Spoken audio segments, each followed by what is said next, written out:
ఏ పరిస్థితిలో ఈ ప్రభుత్వం వచ్చామో ఒక్కసారి మీరు నెమరేసుకోవాలి. 5 సంవత్సరాలు అరాచక పాలన, విధ్వంస పాలన. నేను 4వసారి ముఖ్యమంత్రి, 15 సంవత్సరాలు ప్రతిపక్ష నాయకుడిని. నా జీవితంలో ఇలాంటి పార్టీని, ఇలాంటి వ్యక్తిని చూడలేదంటే అతిశయోక్తి కాదని మరొకసారి మీకు విజ్ఞప్తి చేస్తున్నా. మొత్తం రాష్ట్రం అంతా విధ్వంసం అయింది. బటన్ నొక్కే కార్యక్రమం అనేవాడు, ఒట్టొట్టే బటన్ కూడా అప్పుడప్పుడు నొక్కేవాడు. ఈరోజు మీ స్ఫూర్తిని చూశాను.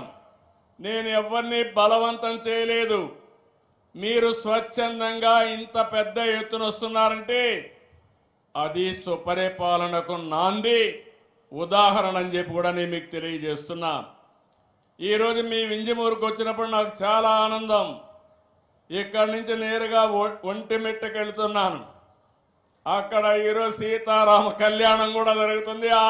అలాంటి శుభ సందర్భంలో నేను ఇక్కడికి వచ్చాను. రెండో విషయం కూడా మీరు గుర్తుపెట్టుకోవాలి. ఈరోజే ఒక చరిత్ర, 3 ముక్కలాట, 3 రాజధానులు, రాష్ట్రాన్ని విధ్వంసం చేసి ఆనందం పొందారు. మొన్న కూడా నేను ఒక చట్టం తీసుకొచ్చే మునుపు కేంద్రం ఒక తీర్మానం పంపిస్తే ఇమ్మీడియట్గా చేస్తామని అడిగితే నేను మేఘాల పైన అసెంబ్లీ సమావేశం పెట్టి ఢిల్లీకి పంపించాం. అసెంబ్లీ సమావేశాలు కూడా రాలేదు. అది ఒక రాజకీయ పార్టీ ఎట్లా ఊహిస్తారో మీరు నాకు అర్థం కాల.